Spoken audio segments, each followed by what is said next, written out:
Welcome. In this video walkthrough, I'm going to be taking you through the step-by-step process on how to use film burns inside of the editing app of your choice. Let's get started.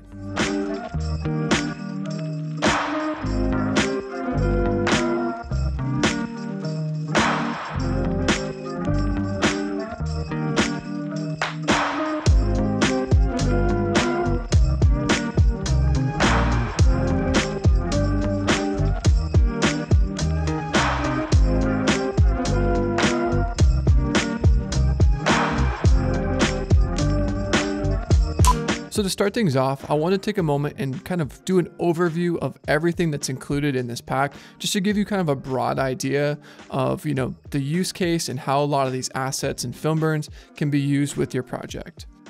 So going in order, the first folder is 4K stills. We went through and handpicked our favorite assets and burns throughout this pack and pulled ultra high resolution 4K grabs that you can use in Photoshop, Illustrator. You can use them as background plates for titles. You can use them as overlays to kind of give your graphic design work a sort of film burn like texture. So yeah, this first folder is intended for anyone looking to do graphical work. They're very large 4K files, so you definitely can scale them down to whatever your canvas size is. So the next folder included is bonus. This is just a gift from us to you. We handpicked our favorite assets from the film artifacts, effects and transition pack, and the film emulsion burns. And we tried to pick assets that were very much in the same vein of these film burns. So you can definitely use these for transitions, and it allows you to kind of test drive a few assets from our other packs. Next up are burn textures. These burn textures, think of them as the motion version of the 4K stills folder. These burn textures have a very unique look, a lot of really cool film grit and burn that I find are really great for overlays. So you can definitely change the overlay mode, which I'll walk through in the tutorial later, and you can really get some kind of film texture overlay over your footage. Or one of my favorite uses is using them for titles. So if you have an intro title bumper, maybe an end title bumper, some credits in a video, using that as your base, video layer 1 background plate and then adding titles in front of it, I find adds a very unique look and feel. So yeah, those burn textures are really great for both of those uses. The next folder is chemical burns. This folder is interesting. The process to develop film involves several chemicals from developer and different processes to actually turn the film into an image, right? And in that process, one or several of the rolls that we sent off to the film lab to be developed and scanned actually didn't turn out. I think the lab maybe messed up, or some of the chemicals were still on the film. And initially we were going to scrap these all together, but as we sort of started to use them and lay them in our timeline, we found that they still had a very unique look. So we're calling them and put them all in this sort of chemical burns, because they are burns nonetheless, like film burns that you could use in projects, but they have definitely like a chemical coating feel that feels very interesting. I definitely think in the same vein as the burn textures, you can use them as overlays, as title bumpers. They're very quick though. They're kind of like 1 or 2 second flashes. So yeah, we included them in this folder.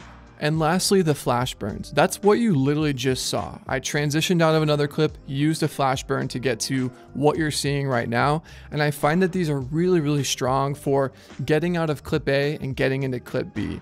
And if you don't really understand what that means, I have a whole video tutorial kind of queued up after this overview. But essentially what I'm trying to convey is they're really, really strong for transitions. I mean, the name of this pack, right? Film burns, overlays, and transitions. The transitions aspect of this pack comes from this folder. The flash burns, where you can kind of flash on the frame a really cool burnout texture, and it sort of allows you to segue into clip B or your next clip in the timeline. So yeah, really, really strong. I've got a few of them kind of queued up on the screen right now. And like I said, there's a whole sort of video walkthrough tutorial queued up after this, where I'm going to show you how I like to use the flash burns to, use as transitions. So that kind of wraps up the overview section of this video walkthrough. Just want to take a moment and go folder by folder and break down what's included in this pack and how you can use it on your next project.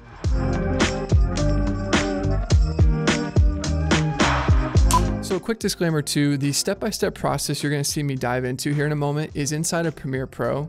But mind you, the steps I'm going to be doing inside of Premiere Pro are identical inside of Final Cut, DaVinci Resolve, Avid, Sony Vegas, I mean, no matter what editing app you're using, the steps, as you'll see here in a moment, I'm simply layering our film burns above our footage and changing the transfer mode. And I can say with confidence that every editing app has those parameters and functionalities, and opposed to recording like 3 identical tutorials where I'm literally doing the same exact processes in Final Cut and in Resolve.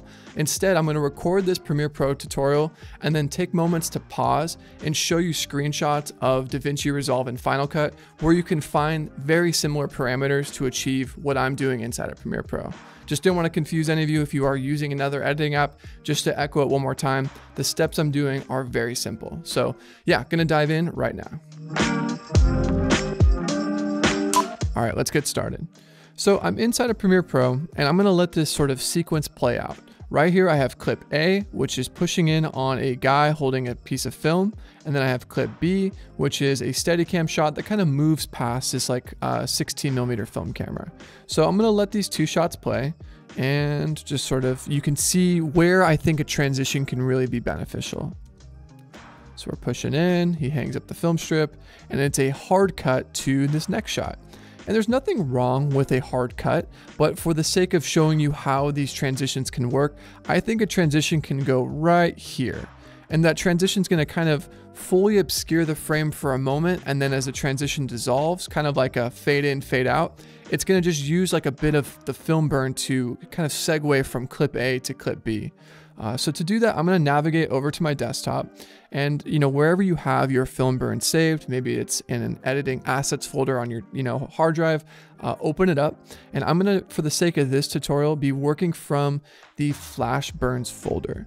And as I've mentioned in a lot of other tutorials I've recorded, there's really no right or wrong way to go about this. You might find that you like assets from the chemical burns or the burn textures, and you can also compound a lot of these and sort of stack a lot of these assets. But for the sake of just walking you through how to use these in the editing app of your choice, I'm going to be using an asset from the flash burns folder, and I'm actually going to use, let's see how this looks.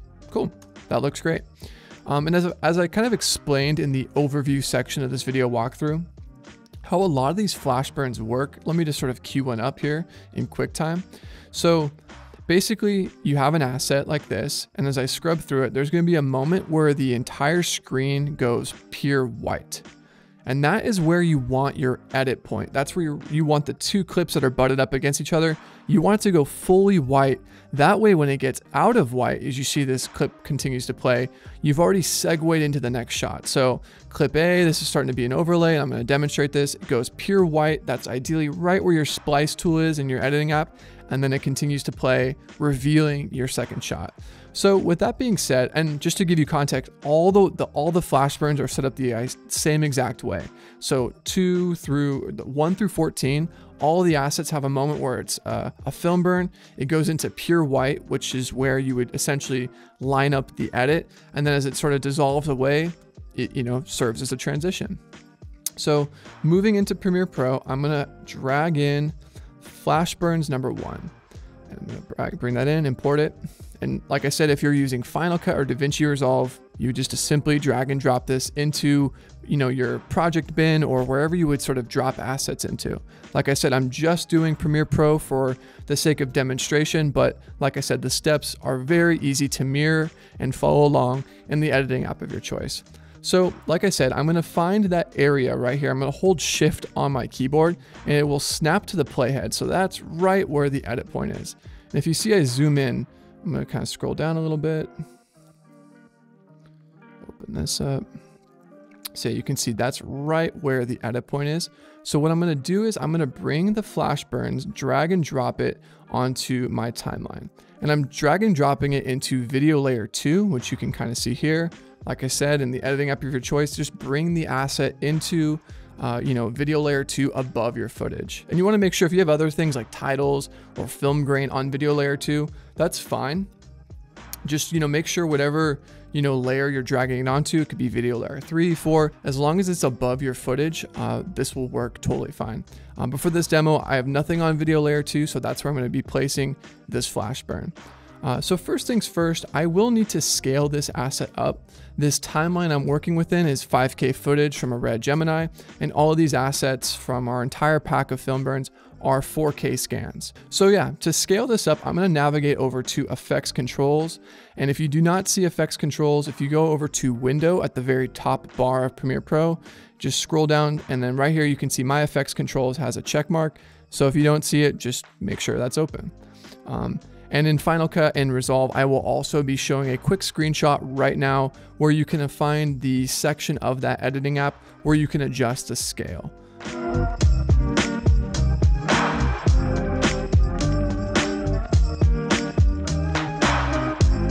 So cool, Final Cut users and DaVinci Resolve users, you know exactly where you're gonna be. So as I kind of move forward in Premiere Pro, you'll know what kind of parameters to be adjusting.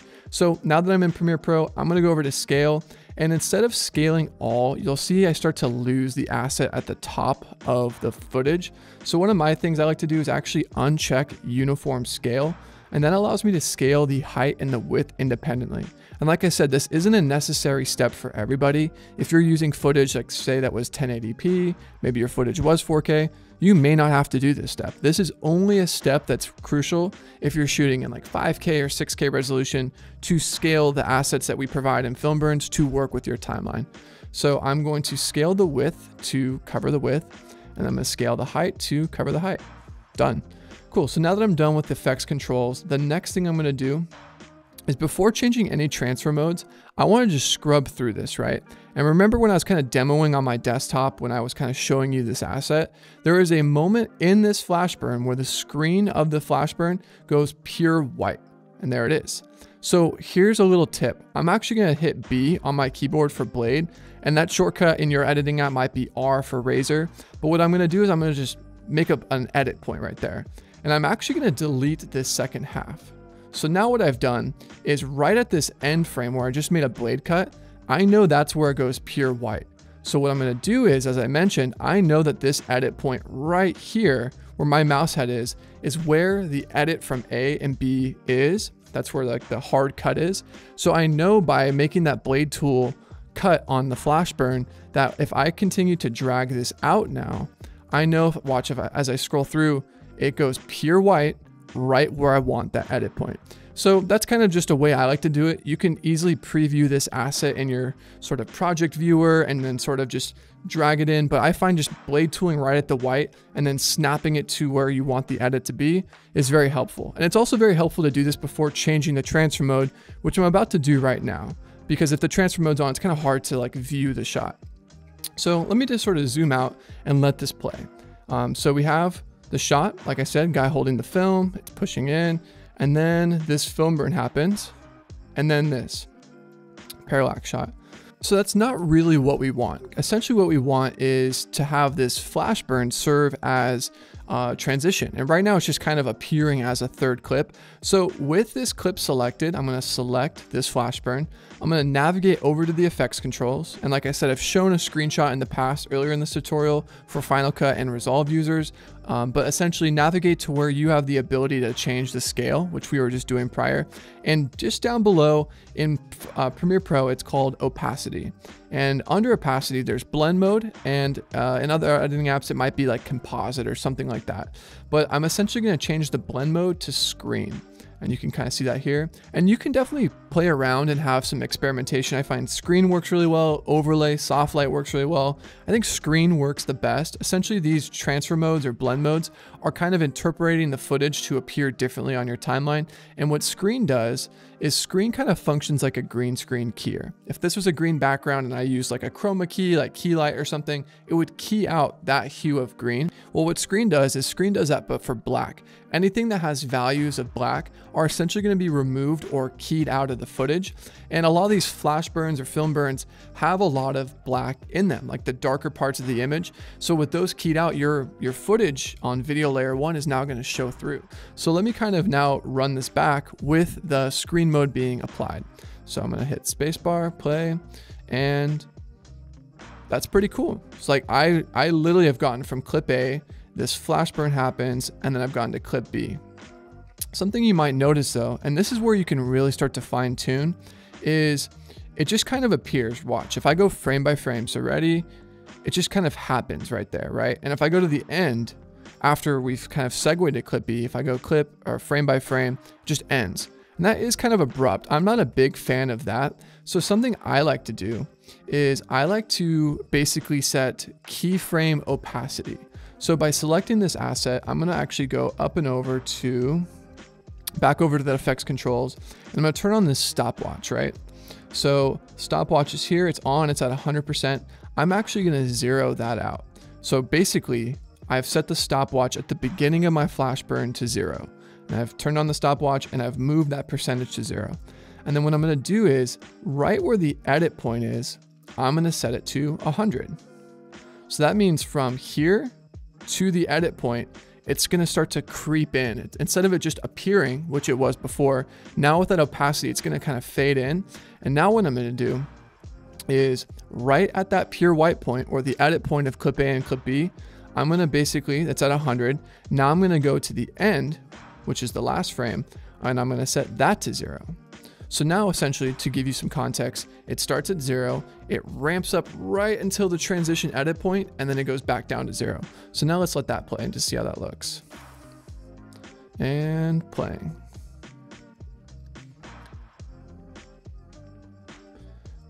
Not bad. So yeah, that kind of wraps up this section of the tutorial on how to use the flash burns for transitions. I find that they work so well to get in and out of shots. If you've been watching this tutorial so far, I've already used a ton of flash burns to cut from B-roll to, cutting back to this, A-roll. And I find it is so much more visually interesting than like a hard cut. So the next part of this tutorial is going to kind of walk you through how to use some of the burn textures for, background plates and title design work as well. So yeah, moving on, I wanted to conclude with a tutorial showing how you can use the burn textures folder for background plates for graphic design or, title work inside of the editing app of your choice. So I've got Premiere Pro open, and I've actually got a couple titles from our Film Titles Volume 2 pack on my timeline now. I've got this one, and this one. And the titles, they naturally, when you drag them into your timeline, and you could even just be using any of your own generic titles as well, they tend to be over black or whatever is on your video layer 1, because all of these are basically alpha, meaning that anything below is going to occupy what's black. And yeah, there's nothing wrong with this. I just think there's a way to visually enhance this, and that's kind of what this tutorial is going to focus on. As I've mentioned earlier a couple times already, I'm going to be doing this inside of Premiere Pro, but I mean, realistically, I'm just dragging assets into the timeline. So if you're using Final Cut, DaVinci Resolve, or Vegas, LumaFusion, Avid, any of the editing apps that you might have access to, the process I'm doing inside of Premiere Pro are easily to replicate in the editing software of your choice. So jumping in, I'm going to pull up the Burn Textures folder. There's 19 assets, and I find that usually on screen, a title maybe in the front of your music video, short film, whatever, is probably occupying about 5 seconds or so. And if you scrub through here, this, starting with number 1, this one's 6 seconds, that could work. A couple of these are pretty short. You can, similar to the flash burns, they're just more textural assets that you can combine and stack and stuff. But I think for this demonstration, I'm gonna use number 4 because you can kind of see right here, it's about 9 seconds. I don't want something that's 1 second because the title, just for the sake of this demonstration, let's say the title needs to be 5 seconds. Maybe it's the intro title card to a movie. So I'm gonna use this number 4. So I'm gonna open up Premiere Pro, and I'm going to drag in burn texture number 4. And in the previous part of this tutorial, the film burn or flash burns were layered above your footage. You do that when you want the flash burn to be an overlay or say a transition. In this instance, I actually want it to be a background plate. So if you've noticed, all my titles are on video layer 2. So I've left video layer empty for, this background plate, which I'm going to use the burn textures. So I'm going to drag that in and layer that into video layer 1 or underneath my titles. So first things first, that's already looking really cool. As I toggle this off and on, that's what it looks like before, and that's what it looks like after. Something you may notice though is this 4K burn texture does need to be scaled up a little bit. So I'm going to navigate over to the effects controls. I'm going to make sure my burn texture is selected, because if you are unselected, the effects controls is going to show you no clip selected. So I'm gonna click on the burn textures. And like I said, I'm gonna show a quick screenshot in Final Cut and DaVinci Resolve where you can find these scaling parameters. So I'm gonna pause the tutorial just so as I move forward in this sort of video walkthrough, you guys can follow along.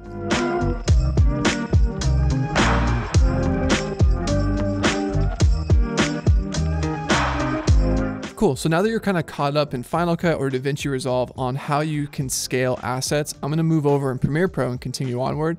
I'm gonna, instead of just scaling all at once, that's gonna scale the whole asset. And as you can see, I actually don't even need to scale the up and the height because it is actually occupying the full height. I just need to scale to occupy the width.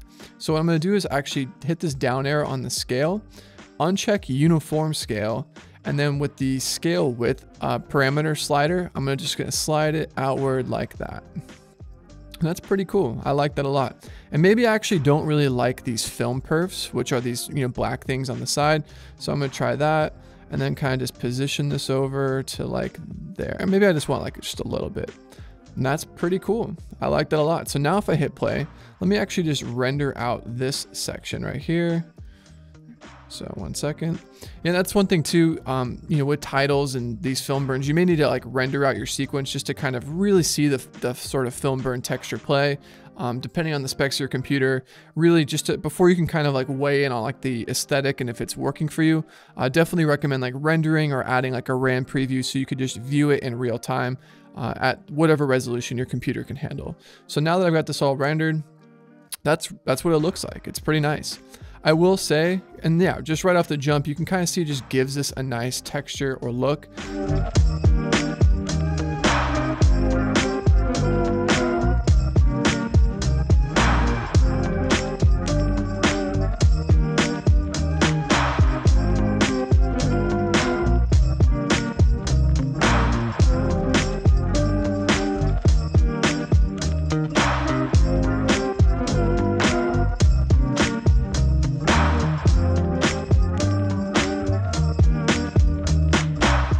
So yeah, that wraps up the video walkthrough on how to use film burns in the editing app of your choice. Took a moment, overviewed the various folders included with this pack, took you into Premiere Pro and kind of showed you how you can use it as transitions, use it as background plates for, title cards. And there's a lot of stuff that I didn't cover that, once you start to get into this pack and get familiar with it and play around, it is a toolkit. You can go into any of these folders, you can stack assets and sort of change around different transfer modes or blend modes. It is a very robust pack, requires no plugins, so it's definitely up to your experimentation to really get the most out of it. If there's something that I did not cover in this video walkthrough and you're having some issues, definitely hit up our support team. I'm going to link that below. It's tropicolor@gmail.com. Our team is there to help you if you have any additional questions, concerns, or issues. Otherwise, thank you for your support. Hope this video was helpful, and yeah, keep creating.